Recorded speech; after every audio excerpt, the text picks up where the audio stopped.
Hello साथियों, जय हिंद। जैसा कि आप सभी को मालूम है, आज हम हिंदी के कुछ महत्वपूर्ण प्रश्नों पर बात करेंगे जो कि परीक्षा में बार बार पूछे जाते हैं। तो हम अपने पहले प्रश्न पर चलते हैं आज के। सर्वनाम के कितने भेद होते हैं? सर्वनाम के कितने भेद होते हैं? तो इसका राइट आंसर हो जाएगा सर्वनाम के 5 भेद होते हैं। अगर सर्वनाम की कुल संख्या पूछे तो सर्वनाम की कुल संख्या 11 होती है। अगर भेद पूछे तो 5, अगर सर्वनाम की कुल संख्या पूछे तो 11 होती है। संधि के प्रकार होते हैं, यानी संधि के कितने प्रकार होते हैं? तो संधि के 3 प्रकार होते हैं, स्वर संधि, व्यंजन संधि और विसर्ग संधि। तो इसका राइट आंसर 3 हो जाएगा। अगर स्वर संधि के भी पूछे कितने प्रकार होते हैं तो स्वर संधि के 5 प्रकार होते हैं। संधि के प्रकार पूछे तो 3, अगर स्वर संधि के प्रकार पूछे तो 5। रामचरितमानस में कितने कांड हैं? रामचरितमानस में कितने कांड हैं? रामचरितमानस में 7 कांड हैं। सबसे बड़ा कांड पूछे तो बाल कांड, सबसे छोटा कांड अगर पूछे तो किष्किंधा कांड।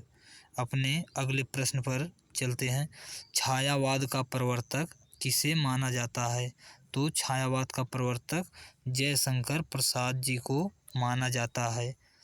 तो अपने अगले प्रश्न पर चलते हैं। चिदंबरा किसकी रचना है? तो चिदंबरा सुमित्रानंदन पंत जी की रचना है, जो कि इन्हें इस रचना पर ज्ञानपीठ पुरस्कार भी मिल चुका है। अपने 7वें प्रश्न पर अब चलते हैं अगले वाले। समास का विलोम शब्द क्या है? समास का विलोम शब्द, इसका राइट आंसर हो जाएगा ऑप्शन नंबर 2। समास का विलोम शब्द व्यास होता है।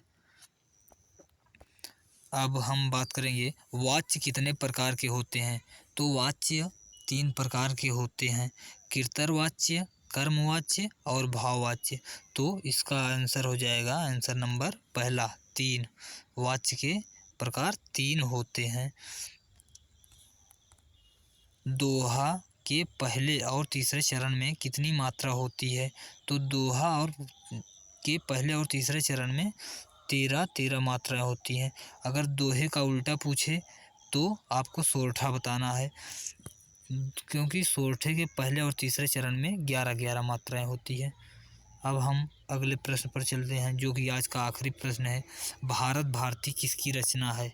भारत भारती, यह रचना मैथिली शरण गुप्त जी की है, जो कि मैथिली शरण गुप्त जी की भारत भारती रचना है। इसी प्रकार आप मेरे चैनल को सब्सक्राइब कर लीजिए, अगर नोटिफिकेशन को ऑन कर लीजिए। अगर वीडियो पसंद आई हो तो लाइक भी कर दीजिएगा। धन्यवाद।